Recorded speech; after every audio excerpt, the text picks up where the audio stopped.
Welcome back to Earth Station Trek, a show where we trek from the early days on NBC to the future on Paramount Plus and everywhere in between. I'm Charles Kelso, and it's my privilege to introduce the Earth Station Trek crew. Keith Johnson. There are two words a Klingon warrior denies ever knowing: defeat and farewell. Alan Seiler. And I will make it a threesome. And Veronica Dashel. Hi. Oh, man. What a week of Star Trek this week. Holy cow. Wow. Dude. Wow. All right. I was just saying, fan service done right, Picard. Holy crap. All right. Before that, there's some huge news items that dropped this week. Just a couple. Yeah, there's a couple of things. We got the announcement that Section 31 is happening with Michelle Yeoh in the lead as Emperor Giorgio. I suddenly blanked on the name. But we are getting a TV movie instead of a full series. So that's a different change. But we also got a brand new trailer for Strange New Worlds. That's right. And Looks it so looks amazing. amazing. Now, Yes. we are not going to be talking about that stuff tonight because we have so much to talk about. But we are going to spend next week's episode in depth on these two items and possibly a third, because I feel like a third is coming. Right. Yeah. So if you've got big opinions, so do we, about the Strange New Worlds trailer and about Section 31. So join us next Thursday at 8 p.m. Eastern, because we're going to be deep diving. Heck yeah, man. All right, Keith, we got some This Week in Trek this week? Yeah, let's run through this real quickly. I thought this one was really cool, and I'm just gonna combine them. On the 19th of April, 1937, has a relationship, strangely, 30 years later, the 19th of April, 1967. On the 19th of April, 1937, was born one who became one with the companion. Oh. And I know, Charles, no.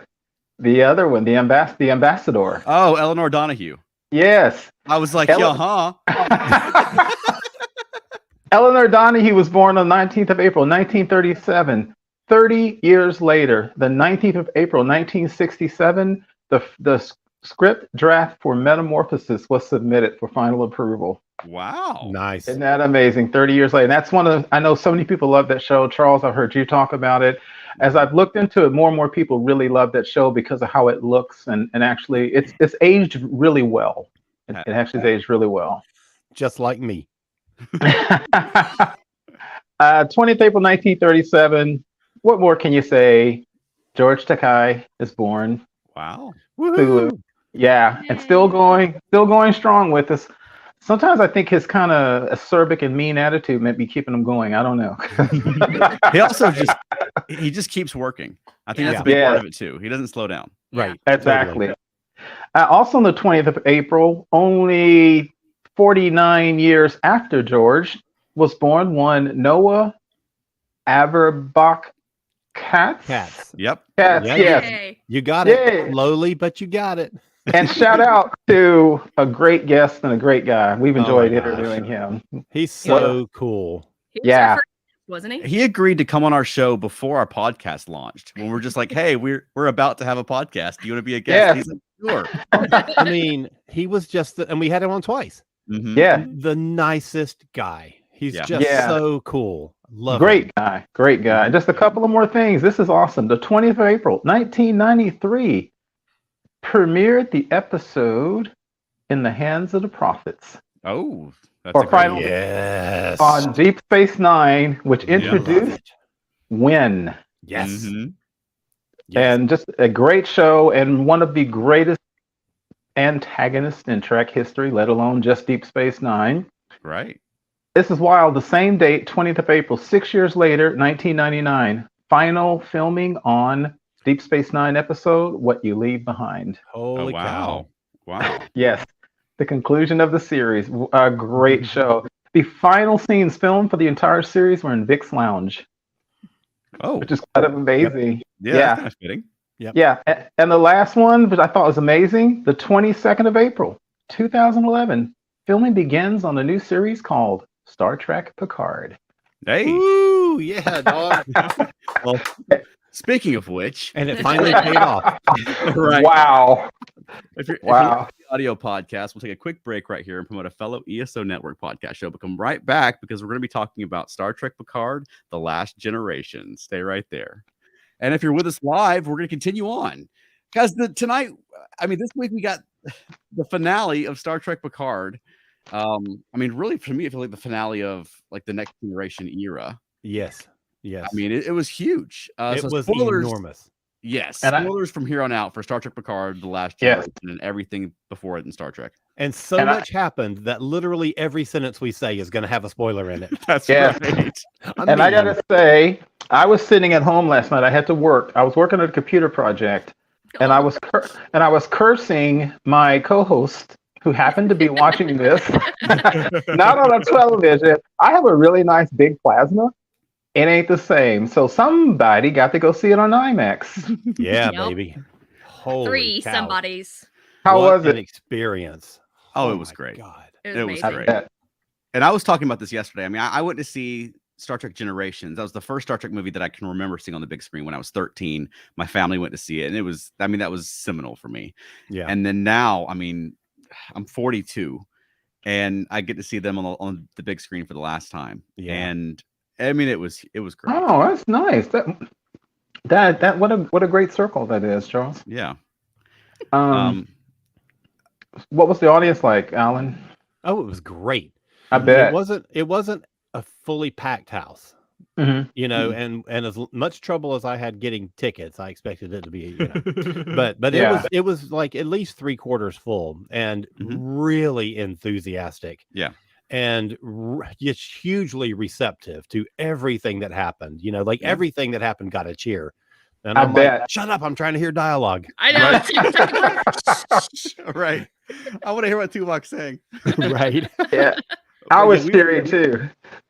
We were in line with a guy who drove up from Tallahassee. to Oh my watch it God. yesterday. Because the Orlando show sold out so fast, apparently. Tallahassee. Orlando was only a little bit closer than here. Mm-hmm. Wow. But his attitude was like, when am I going to have this chance again? Yeah. Right. These Right. guys aren't going to be on the big screen again, probably. Now, never say never. It's Star Trek. You never know. I don't want to count anything out. But in all likelihood, this is our last chance to see this crew together on the big screen, and it was great. Yeah. Oh my God. It was everything. And the event itself was just so well done. They had that like planned out, and they had it once they started the line going in, and they started us early. I think the movie theater workers were a little shocked. so I'm gonna do a little show and tell here. If I can get this right. Not us. I don't know, not you. Not that I am not happy to see you. How do I change this? Hang on, let me see if I can do this. Okay. Hey. So we got free drinks and popcorn. The Mhm. popcorn came in this box right here. Oh, Mhm. Look at that. And then at the end, when we were leaving, we got, and this isn't gonna come across as well on a screen, but we got it can't possibly. this poster, which right here, gold embossed. And it is on super thick paper, like almost cardstock paper. And just really nice. Yeah. Mhm. And they accidentally gave Veronica and I 3 of them. So Keith, we need to figure out how to get, because we've got one for you. thank accidentally you. I accidentally got 3 of them too, and I thought we could use 2 of them as a giveaway. Okay. Perfect. Maybe not tonight, but at some point, like if we do a convention appearance or something, we can have these and do like a contest or something. Yeah, that'd be fun. Yeah. So Elaine is wondering how tired we all are. Veronica, very tired. I was not feeling well this morning, and I ended up sleeping all day. Well, we went to a late concert Tuesday, and then we went to the late movie last night. Oh yeah, that's right. I'm fine. Hey, but at least you didn't have to get up super early this morning to watch an episode. Yeah, I got to sleep late. Yeah, you got to do it last night. Right. Instead I got to get up with Chuck and drive him to work because I went and picked him up from work, so I had to drive him to work. Yeah. The logistics is it wasn't in Atlanta, it was in Cumming, Georgia. Yeah. So the logistics of getting there was a little bit challenging. Yeah. I bet. But we made it, and we had a great time. Yeah. let's talk about the episode. Yeah. Let's talk about the episode. Ooh, No kidding. So good. So everybody hate it? No. It was all right. It was fine. I thought it was great. I mean, now the fan service is like cranked up to 11. No kidding. But they did it Absolutely. so well. It wasn't like, oh. Yeah. Mhm. It was like they do on Lower Decks, where it's like, that's awesome. Right. Yeah, but I felt like the opportunity was there to do so much more of it, you know, and so I'm actually kind of surprised that there wasn't more than there was, because we talked about so many possibilities of what they might wheel out for this last episode, and they really didn't. Right. I mean, there was no spoilers, everybody. There was no Wesley. There was no, there was a lot of stuff that we had talked about, and there was no, full fleet of museum ships, the NX-01 and the Defiant and all that stuff coming in, and it was none of that. So I thought they actually reined it in a little bit. Right. Yeah. But one of the biggest things that at the very beginning was Chekhov. Yes. Holy smokes. Yeah. The current president of Earth is Anton Chekhov. He was named Anton in honor of Anton Yelchin, of course, which I thought was so sweet. And I almost cried. But they got Walter Koenig to do the voice. Yeah, they went over. They went over to his house and recorded it there. Yeah, because he lives next door to Stashwick. Yeah, that's amazing. Right, and that was perfect for the way they needed the sound to be too. They didn't need it to be like super high quality sound. They needed it to be very rough sound. So it was perfect. Yeah, it's so good. It's very reminiscent of the president's message in Star Trek 4. Yes, avoid the planet Earth at all cost.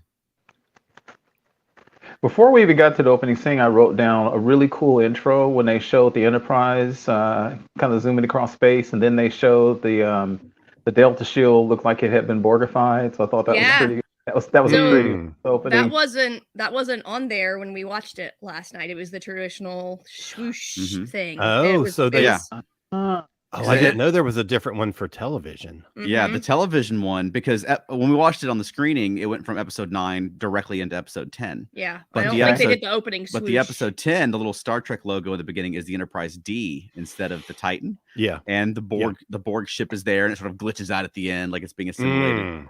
That's so cool. Yeah. Speaking of cool intros, I've been meaning to say this for 10 weeks now. So I'm going to say it now, or I'll never get an opportunity to.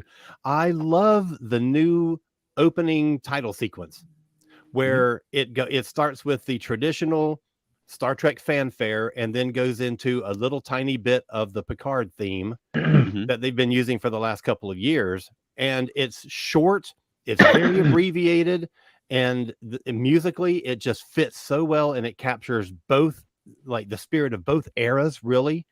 And I just want to say that I have loved that so much. Yeah. And I'll add that I appreciate final week. I appreciate that they put the title of the episode on the screen. Yes. I love that. Why don't they ever not do that? It's old fashioned, I guess. It's so stupid. I know. So 90s. That's so last year. Right. All right. Michael Phillips says it's pretty obvious to me that they're setting up the potential. Oh, we're not going to get to that yet.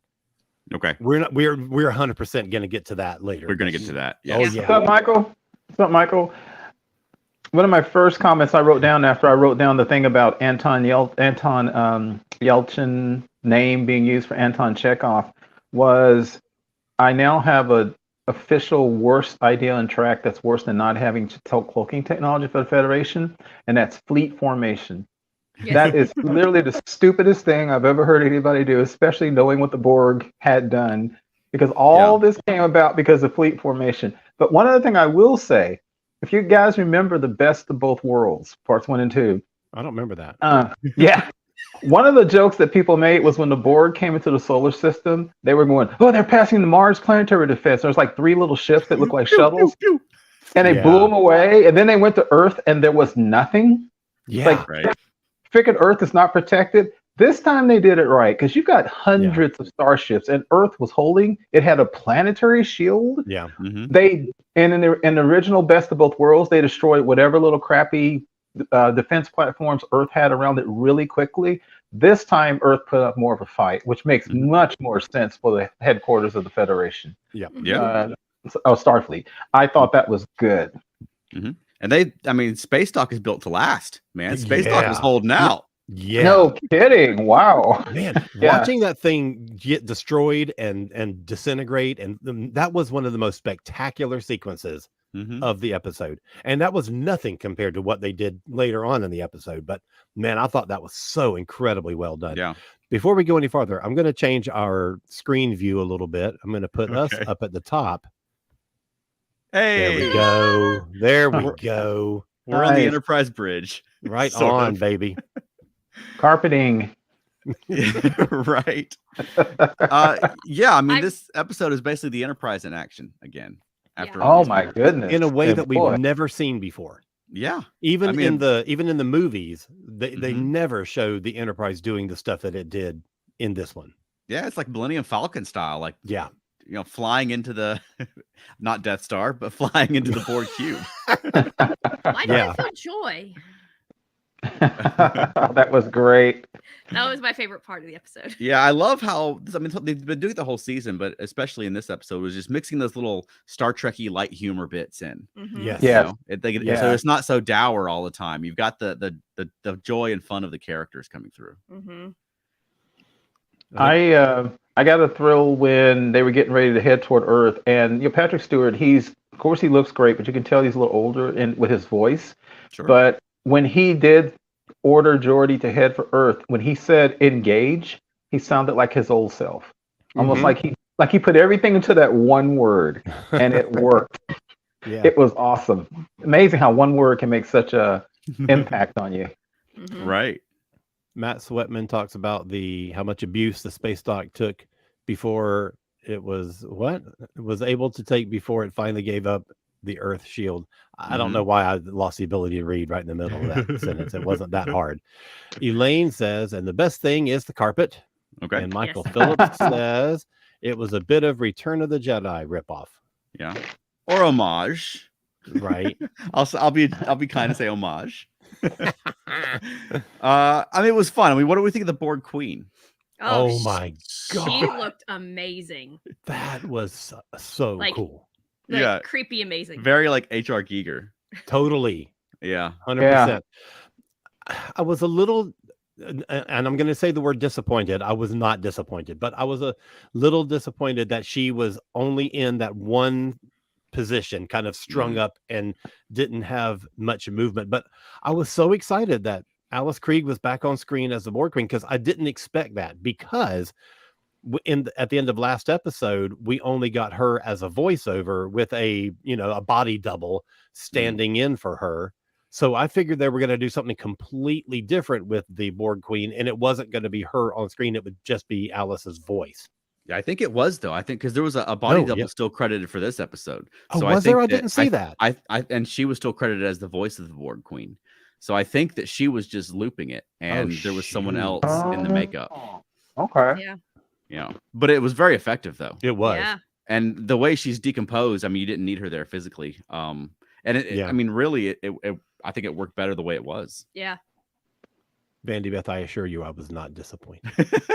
Why do you hate Star Trek, Alan? Right? So the Borg Queen she's saying that whatever Picard did to her, that the collective literally has not been able to reform itself after decades? Well, she said you left us poisoned, but I think that's from what Janeway did. That's what I wondered. Yes, that's what I thought. Endgame. Yeah. Right. Okay, that made sense. So that's very interesting. So I wonder, gosh, does that mean all the Borg all the way back in the Delta Quadrant, which is their home base, were they all decimated as well? I guess because she's supposed to be the queen. With the exception of the Picard season 2 Borg that. That was the alternate universe, the Borg Queen in season 2. But yeah, she was still. They're from the alternate universe, so that's an alternate universe thing. So season 2 didn't happen. I mean, it might as well have not have Thank season you. 3. Thank you. We'll get into that the entire again later. thing was an alternate Right. universe. Yeah, but no, that was the alternate universe collective that Girardi and the Borg Queen started, but separate from our Borg. I see. So Admiral Janeway, and spoilers for Voyager too, folks. Spoilers. Admiral Janeway from the alternate future did to the Borg what Picard almost did when Admiral Nechayev chastised him for not committing what was basically genocide. Right. Yeah. All right. Well, let's get back to season 3. Wow. So that knocked them out so that we just had her. I think I did not expect that the Borg decades later would remain that decimated by what whomever had done. That's what that caught me off guard. I expected them to have to be back to some kind of strength. Right. And I was surprised to see that what Janeway had done had that kind of lasting impact on them. That was stunning to me. Well, we did seem to get the confirmation that Big Giant Head was the Borg Queen. Who was talking to Vadic. Yeah. You didn't buy that? Okay, I'm just gonna say, at this point, I feel like Vadic was so unnecessary. She was in 8 of the 10 episodes. Well, her storyline carried over 8 of the 10 episodes, and then they just like discarded her as soon as they were ready to bring in the Borg. And I felt like she didn't have any real part in this whole thing. No. Right. What was the point? None. Yeah. It was just to like be all like hand wavy and distract you from the real thing, which was the Borg. Yeah. Hand wavy. Thank you. I think the problem was how that was written, because I still wrote, and I think I've written this every single episode. I've written this one note. What about the Great Link? Were they at all involved in this? And I guess they weren't. No, they were separate. And I think that, to everyone's point, spending less time on this incredibly overacting Vadic and maybe a little more time on the changelings, that group of changelings, I think would have been a better story. Just maybe seeing more of those changelings. In other words, all we saw really with the changeling was Vadic doing her mustache twirling. I would like to maybe see more of the changelings, more of an interaction, more of them talking or whatever. So, yeah, I think that Vadic just was a mistake. Here's what I would rather have seen. I would rather not have had changelings in a Star Trek Picard Next Generation season. I would rather them have used that, after this in a DS9 reunion show, and make the changelings the center point of that. And this should have been it should have been the season 1. The bugs from across the universe in conspiracy. Yeah, that's what this should have been. Yeah, it could have been. Not that I'm complaining, not that I'm disappointed, Vandy Beth, but I just think that if you're going to do changelings and you're not going to involve any of the DS9 cast, it's a disconnect for me. Right. I mean, I think that for Vadic having been on the screen for 8 episodes, I mean, we never really found out how she has this giant evil ship. Right. We never got confirmation of what's up with her goons. Like, were her goons also changelings? And if so, why were they acting that way and wearing masks? Like, that was all very vague. And then her ending was very abrupt.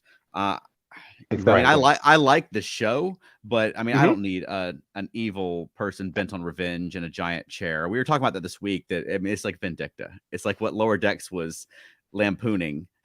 Picard did in earnest, where you've got the big evil ship and the big evil chair and the mwahaha. And that to me, that's not next gen. I agree, Charles. And what you're saying about the goons and stuff, that's what I was meaning as well. Which is, it would have been better if we if they were going to use changelings, would have been better if we got to see some more of the changelings really, talking and get some more character development with other changes other than her. And I find it interesting because I posted this a few days ago, is when Terry Matalas said that Vadic's ending, he basically got irritated at the writers because he knew that was going to cost a lot of money to do those effects. So they also spent some money, but he wanted Vadic to go out in what he thought was a dramatic fashion. So that whole thing out the ship and turning the ice and blowing up, that blew a lot of special effects money. Sure, yeah. He could have rewritten that. It didn't have to. He wasn't a slave to those people. Yeah. Darn it, you wrote an episode away. I didn't want you to write it, and now I have to spend a ton of money. No, buddy, you're the boss. Come on, dude. Vandy Beth confirms that Jane Edwina Seymour was the on-screen actress for the Borg.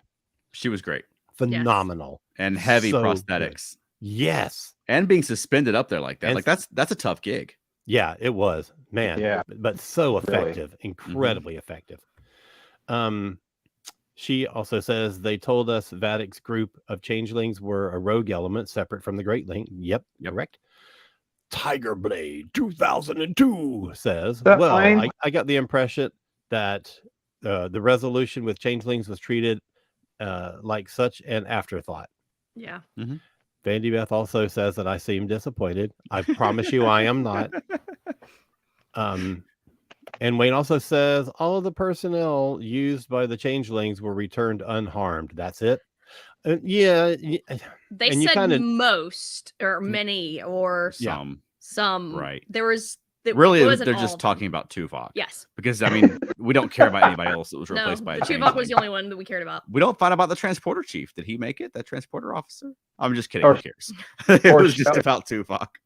Or there was a lot of online chatter last week about there's a lot of debates across groups that did Shelby die or not. Well, and Matt just brought that up. I guess Shelby is dead. That's so sad, but I'm so thankful that we got her back on screen.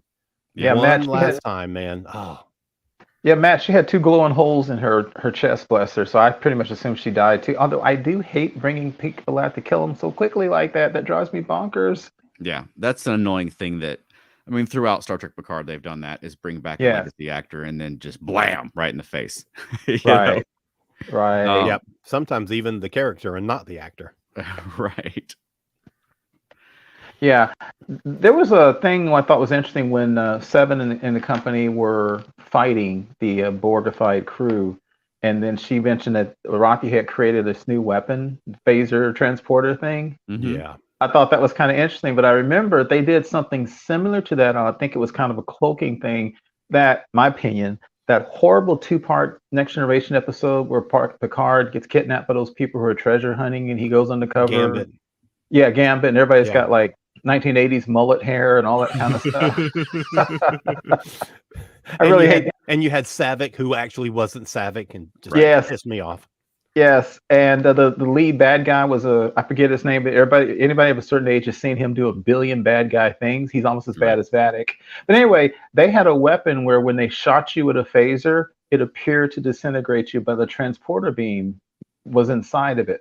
Because remember, that's why they thought Picard had been murdered. He was shot, and they left behind a little material, but it also activated a transporter beam. So that's not the first time something has been done kind of like that. But I thought that was a fascinating thing. And I'm not saying, I've said this so many times, always liked this actress, always respected this actress. But I wrote for 7 and 9, and I should say this at the end of the show, I wrote from catsuit to captain.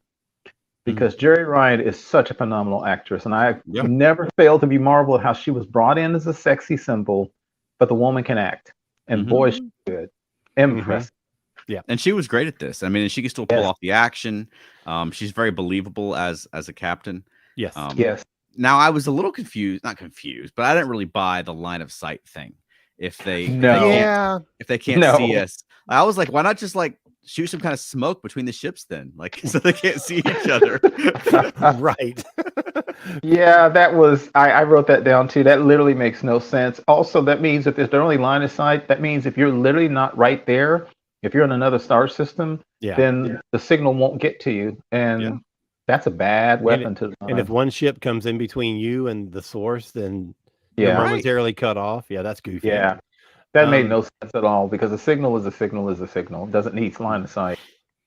Yeah. Okay, hang on. Dan Leckie says, why not assimilate Space Dock rather than destroy it? Because there are too many old people? Well, I think they wanted the fleet, but I think they really just the space dock. It seemed to me like space dock was the last defense before Earth. Yeah. Now, I guess it was maybe it generates the field. That's why you can't fly around to the other side of the planet and attack from there. But I mean, to me, it was just like that was the big symbol of Earth's defenses. Right. Yeah. Right. Yeah. Because I was hoping, Charles, that the planetary defenses were ground based, generated from the ground. I would think. Right. I would hope.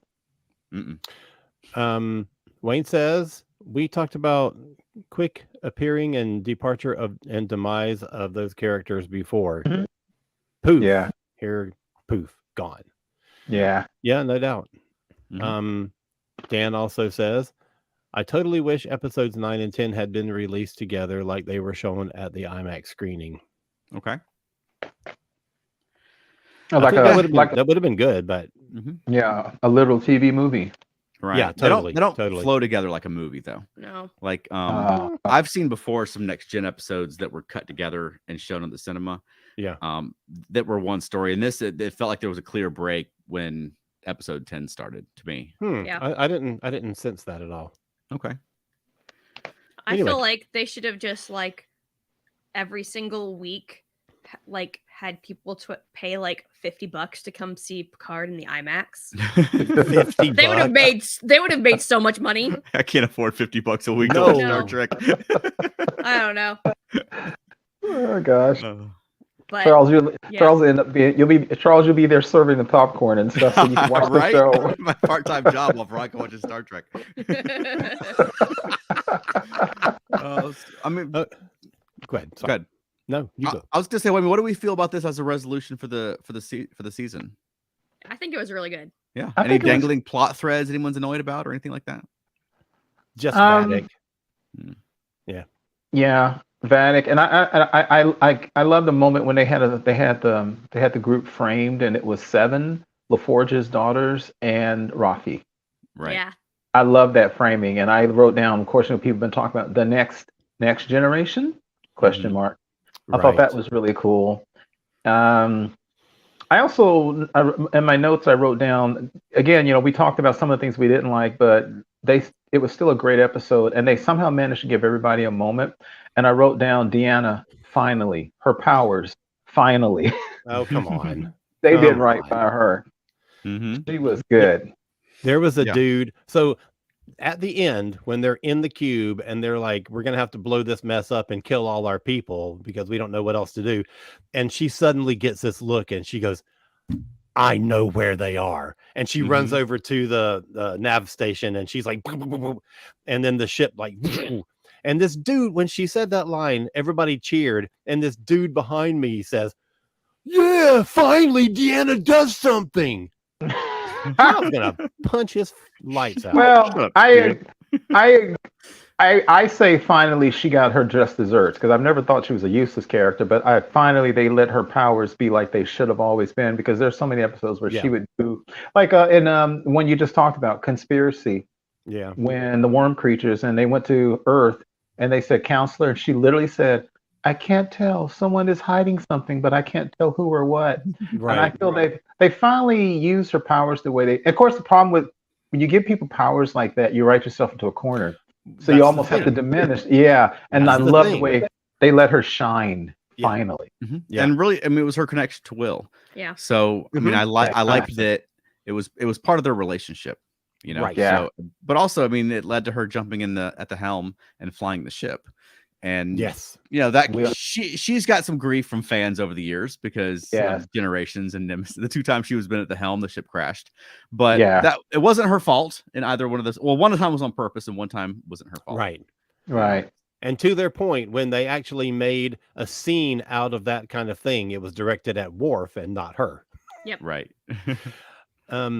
Michael Phillips says, I thought the scene between Jack and Picard was really good and a nice way to round out a series named Picard. Agreed. Yeah, that was really, really well done. And it was one of those love conquers all kind of things that I typically hate, but I thought it was so well done that I didn't mind. Yeah. Well, Sorry, go ahead. No, good. One thing I liked about it is it's kind of a Star Trek theme. It's about your humanity that saves us. The other thing I wrote in my notes about that is, and I really don't mean to be disrespectful on this, I wrote, this is the emotional introspection of Jean-Luc I would rather see than what I got in season 2. Okay. Somehow his relationships with Beverly and his son and Will gave me more insight into his character. Right. The person he's become than what they tried to do last season. And so I really respected that. Elaine Sweatman says, I love that Beverly and Data got to show off new skills. Agreed. Yes. Dan says, I want to know what happened to Laris and number one. Well, nothing, because we don't, apparently care about those people anymore. Right. No. I wouldn't hold your breath for that. No, I wouldn't either. And I'm so disappointed that we didn't get more Laris, because, she was my favorite part of the first season. Right. Just loved her. And of course, what a dog lover I am. So of course, number one was my next and almost as important favorite part of season one.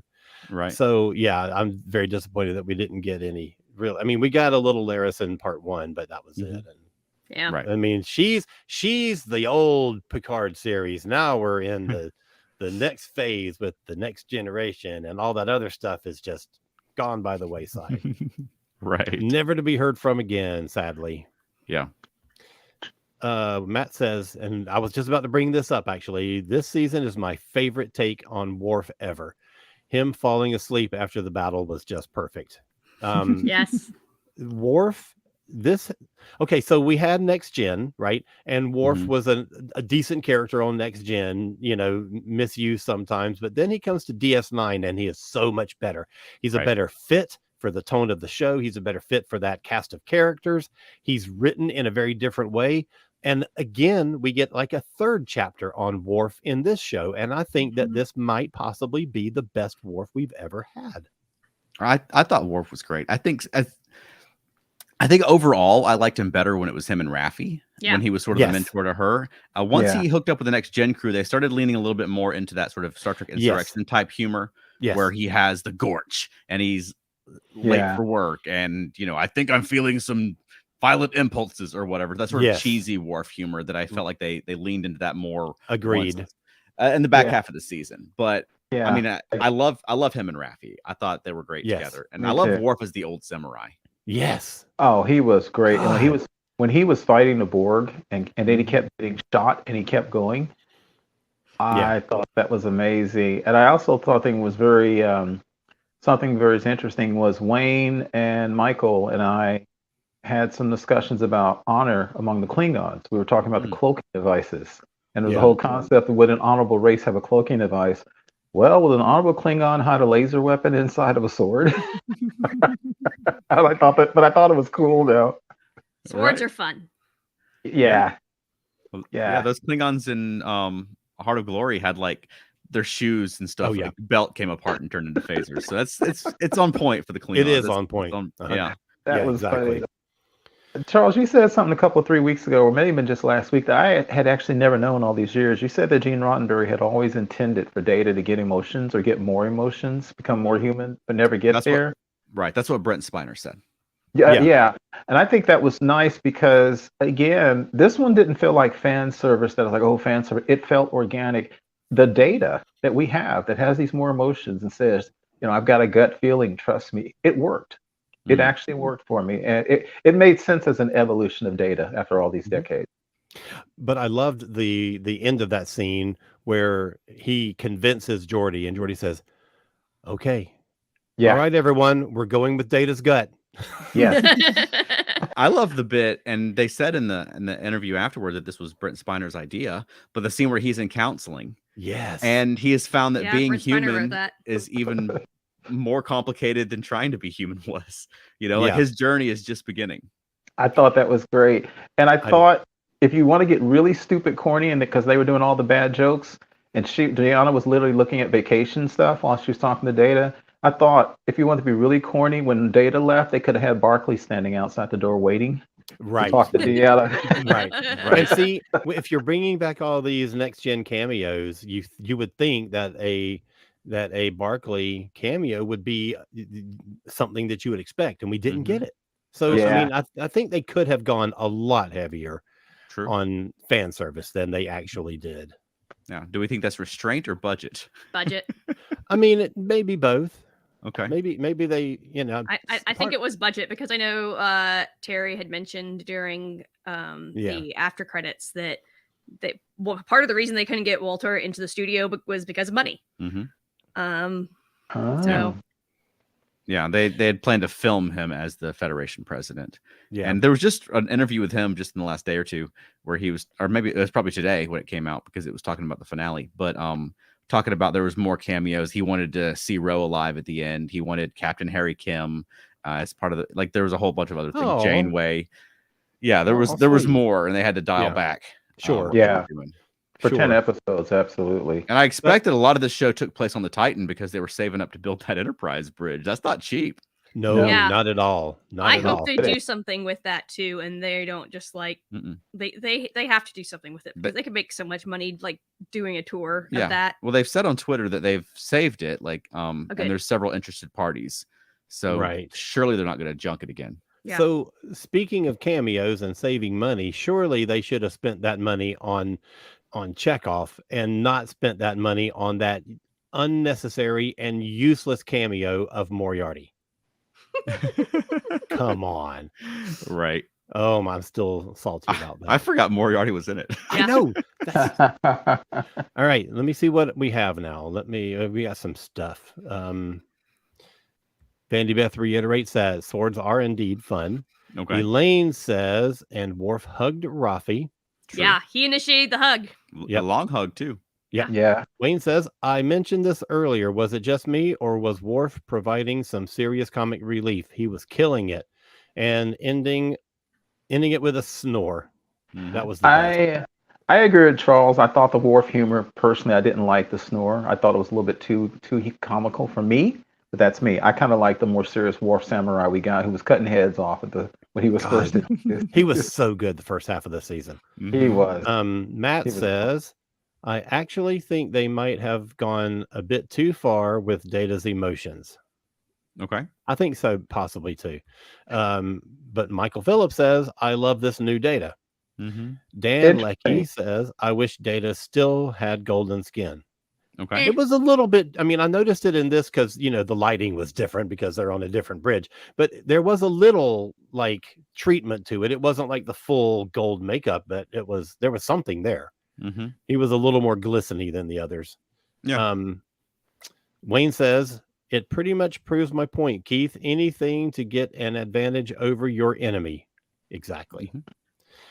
That's a fascinating conversation you could have. Yes. Mhm. And Michael Phillips says, maybe an O'Brien cameo. That's what we should have gotten. Yeah. Wow. I wish we had. Matt Swetman says, I bid 2,000 quatlus on the bridge set. I don't think that's enough.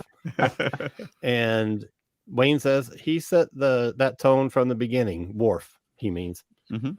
Yeah, there was always a bit of a lightness to him, and it always. Oh, yeah. But I like him better with Raffi than. I mean, I Me still too. like him. I love Worf Absolutely. and him running around with Riker and stuff like that. I'm not Absolutely. complaining about that. I just felt like No. he turned a little bit more into the corny, into the humor with Worf after. Yeah. Yeah, I agree. And I think the comment about Data, like some people felt Data was too emotional and some felt he was just right. And I think, all points are equally valid because the way I saw it was, if you think about it, at the end of the day, these are all new emotions. That's why he's having to talk to Troy. So I'm okay that, maybe a couple of years from now, he will be a little more balanced, but he literally is just, once again, he had the emotion chip. And he was having a problem with the emotion chip, remember, because emotions are new. So I was actually okay with that. That kind of made sense to me. Yep. We've got a bidding war going. Michael bids 3,000 quatlus. Do I hear 4? Anybody got 4,000 quatlus? I do not have any quatludes. No. Bump your quatlus. I bid gold pressed latinum bars. Latinum's no good. We're in the Federation. Okay. Dan Well, look- says, I'm sorry. Go ahead. No, go ahead. Dan says, Matt Grodenchik expressed to me in appearing on Picard, but now won't get that opportunity, sadly. And interest in appearing, he must mean. Well, hopefully there'll be more opportunities for that going forward. Right. There's If we don't get the same kind of treatment for the DS9 cast, heads are going to Right. roll. Right. Not that I have any access to any of their heads. No. Get one of those warp swords. Yeah. That's apparently heavy. Yeah. Well, so what do we think about the Enterprise G? Okay, well let's just so we have that whole I love the fact that they basically wrapped the story up 3/4 of the way in and then spent a long time with the characters, with where they are now, where they are a year later. Agreed. And you got so much good character stuff, and especially that last scene in the bar. Mm-hmm. Yeah. Just absolute perfection. But so this kind of feeds into that post-credit scene. Yep. If you are, and I'm just going to say, if they practically waved a flag telling you that they have a spinoff planned and in the works. And I mean, you have a rechristened Enterprise with a Picard on it. You have a new captain.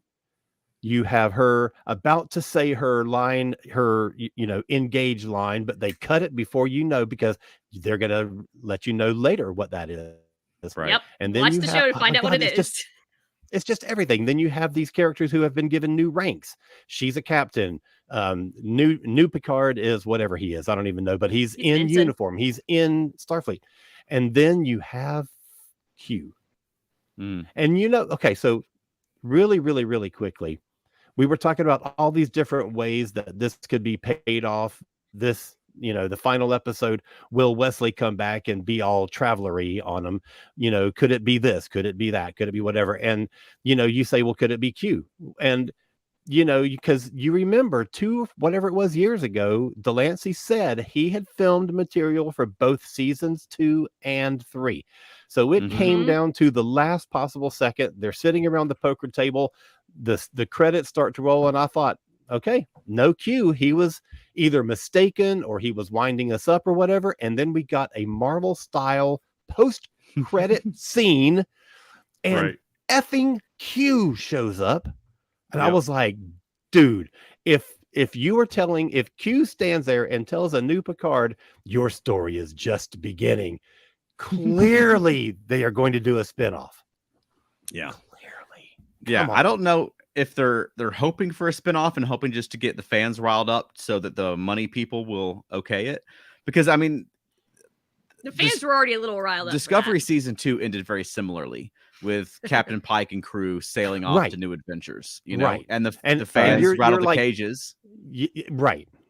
Yeah, you're like, so, if that's not an advertisement for a new series, what possibly could be? Right. So we don't know if something's greenlit that we don't know about, or if the people making the shows are hoping that we will, encourage Paramount to make it happen. Yes.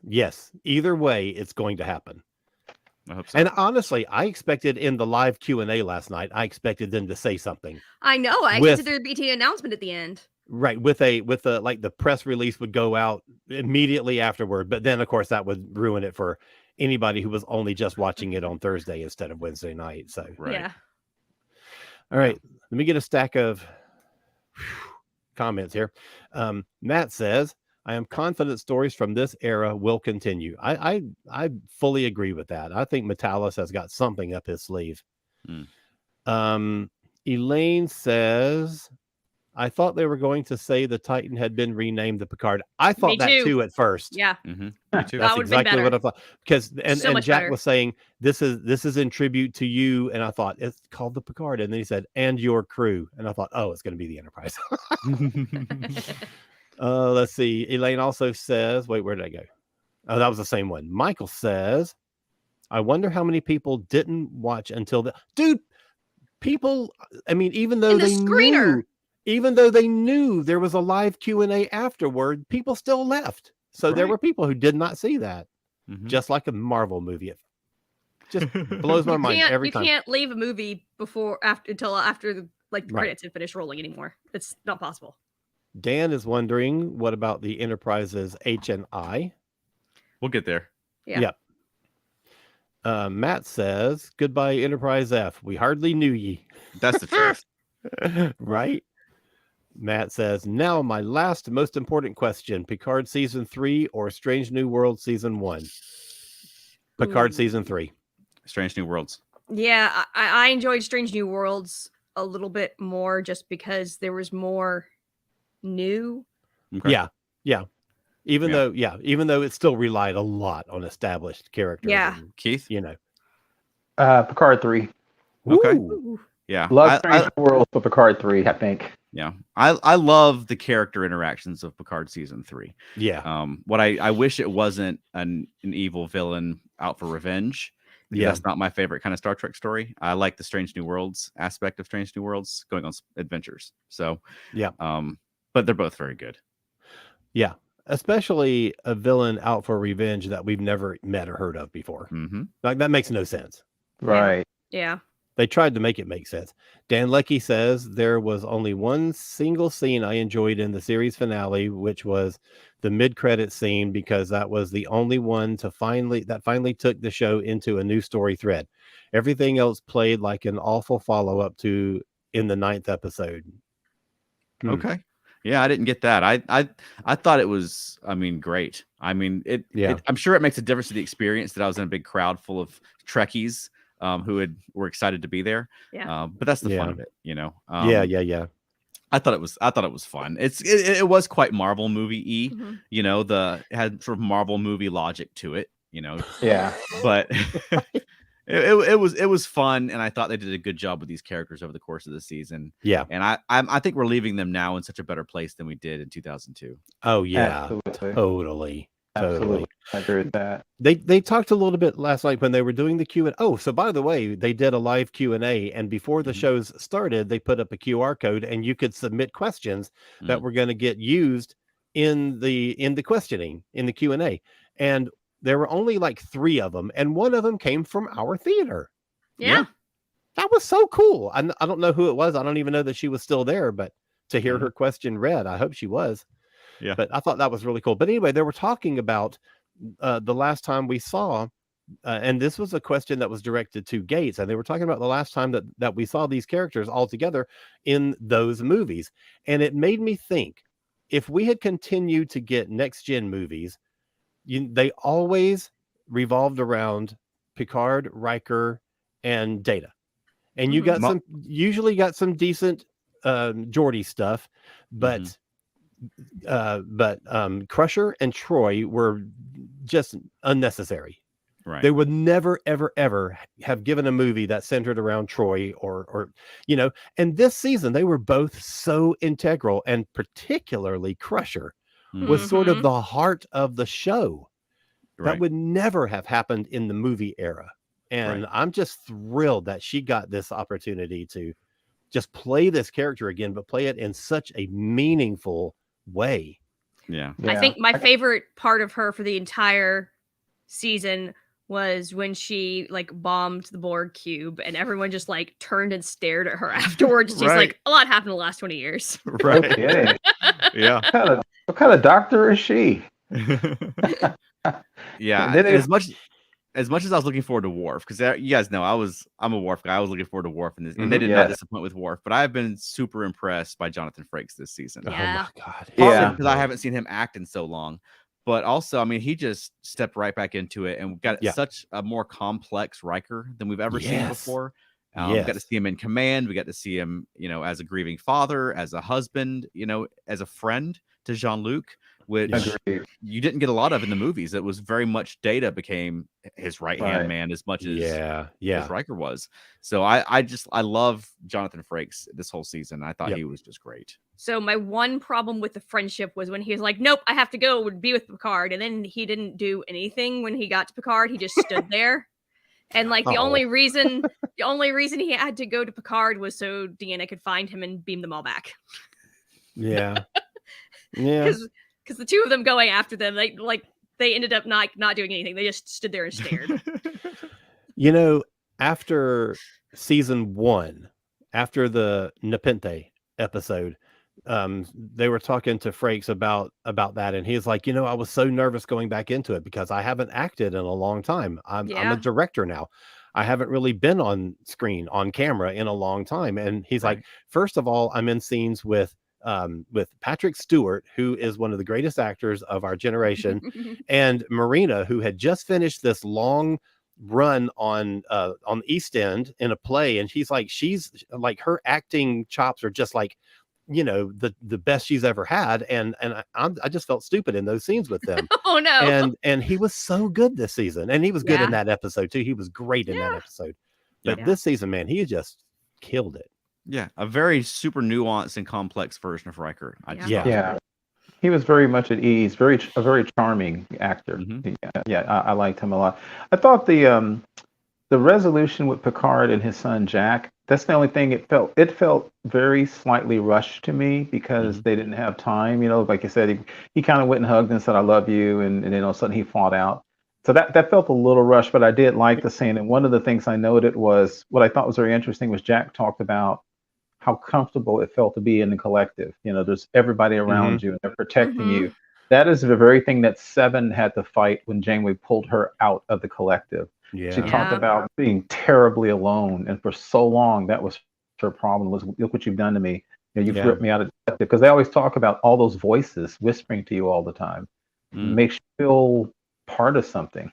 right. And I find it interesting that Picard never had that experience. He never talked about ever finding being part of the collective as comforting at all. Mm, Because Jean-Luc. they used him to like try and kill an entire solar system. Right. I wonder They- how as a weapon. what kind of counseling all of those Borgified ensigns had to go through mm. afterwards, Veronica? where they basically like killed half or more of the people on their ship, Yeah. and they were trying to kill Earth. Like they got a little bit of that, yeah. like right after they like deborgified, but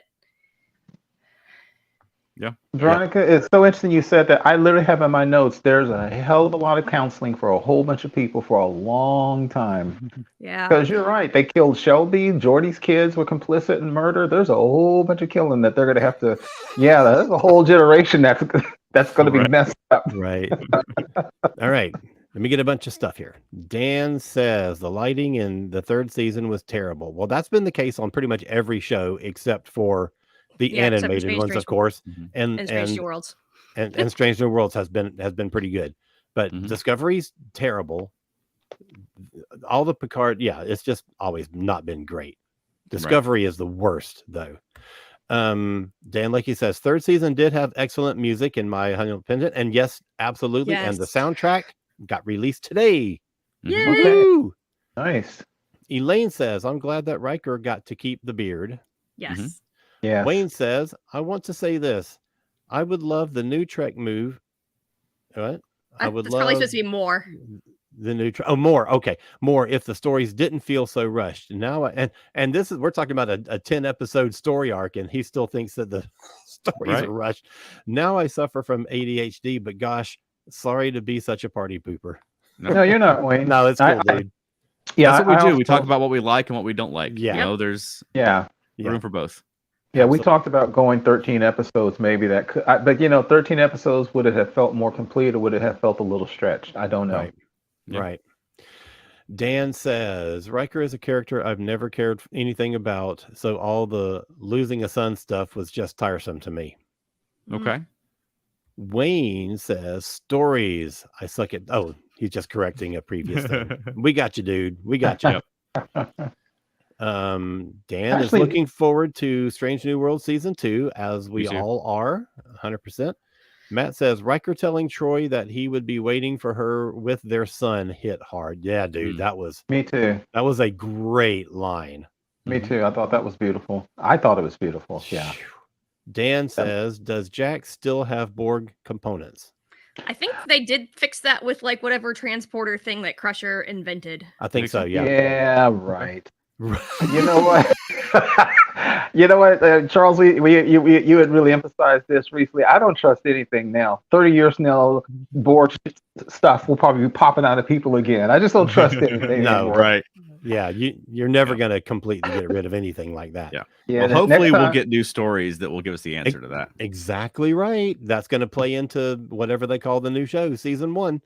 It's All a right. it's a Wayne- constant meme. I'm sorry. Go ahead. Go ahead. No, go ahead. I was gonna say it's a constant meme and all kinds of sci-fi about cats taking over. Heck, for all you know, next time cats will be Borgified and take over the Earth. Yeah, Might why be. not? Wayne says, plus Picard had been fighting against what the Borg were doing to him. Yeah. Matt says they need to go to their vineyard home and get in a fight with their family to get over being Borg. Wow. There's a whole Rolling bunch around of- in the mud. Yes. One of the most powerful scenes in all of Trek history. I Yeah. love that scene, Matt. I love that scene. All right. Michael says, I loved that bit when Seven hugs Ensign LaForge. I did too. It was perfect. Yes, Seven is exactly the person to understand what she went through. Yes. right. That's true. That they couldn't have a better captain. Yeah. Yeah. I think that's why her crew probably was as put together as they were that we saw. Right. Yeah. Because they knew that their captain understood what they went through.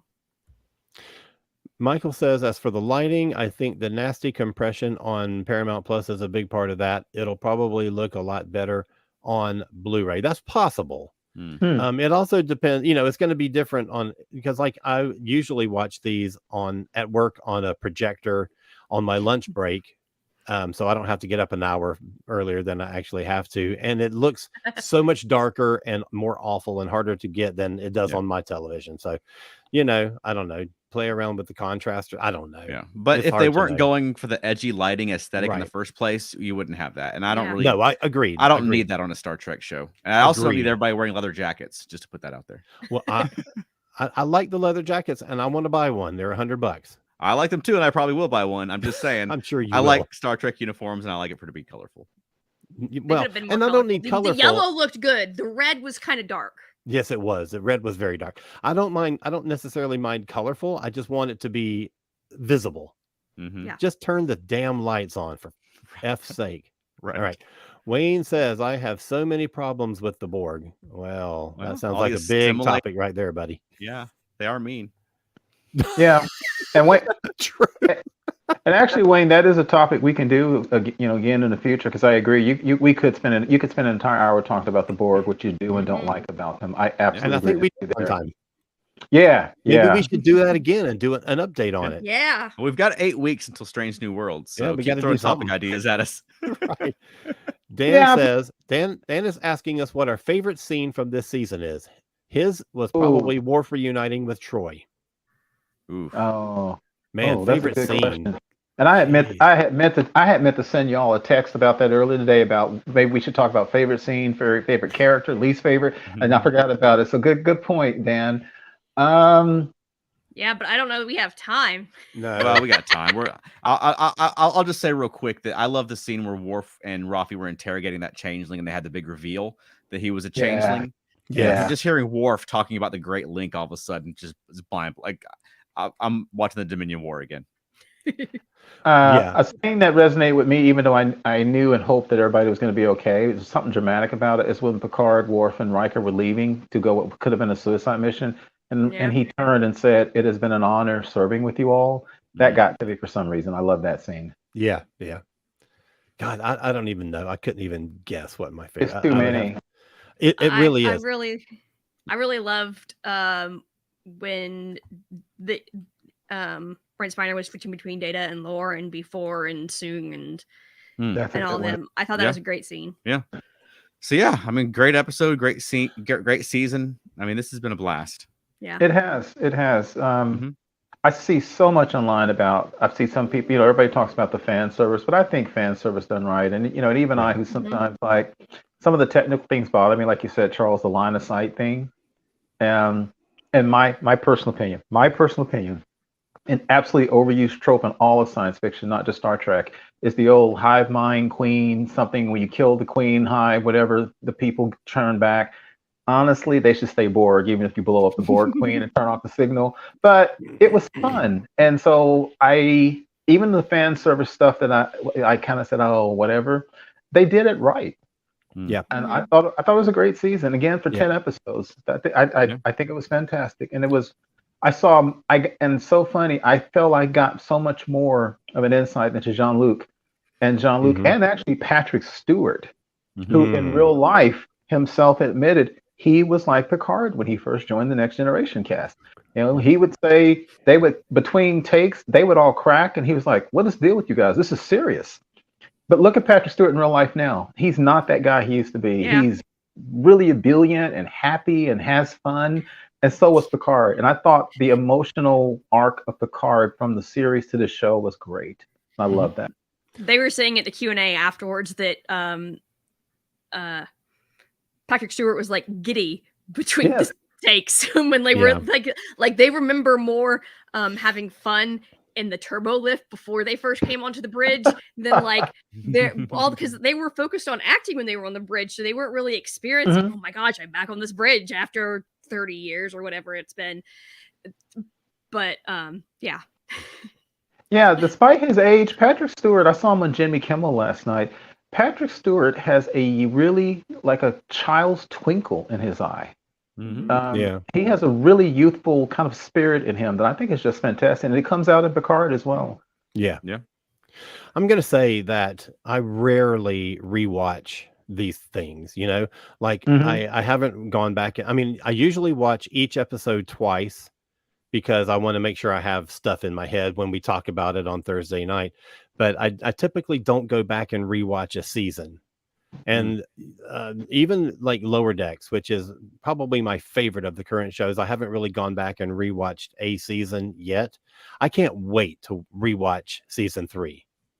Like I'm really looking forward to rewatching it. And the good thing is my partner hasn't seen it yet, so we will be watching this show. Neither is mine. Neither is mine. I thought the same thing. I thought it's supposed to rain Saturday, at least in the morning. I think I'll start it from episode 1 for her. Yeah. My wife already saw it. Sorry. All right. Well, tune in next week at 8 p.m. Eastern. That's Thursday at 8 p.m. Eastern. We'll be getting into the Strange New Worlds trailer and talking about a little more in depth on our thoughts on this Section 31 movie that they're working on. Yeah. So, Alan, where can people find more of you? Well, you should go to Cosmic Creative, KOZMIC creative.com, and check out all of my podcasts. I have a music podcast called Modern Musicology. I have a Doctor Who podcast called Doctor Who A to Z, and of course this one, and some of the books that I've written, especially if you're a Doctor Who fan. Go do that. Go do it. And how about you, Keith? You can find me on Instagram, Twitter, and Facebook, primarily the ESO Network Facebook groups.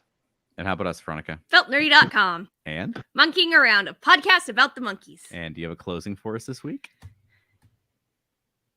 It was a pleasure serving with all of you. Great. That's perfect. Yay.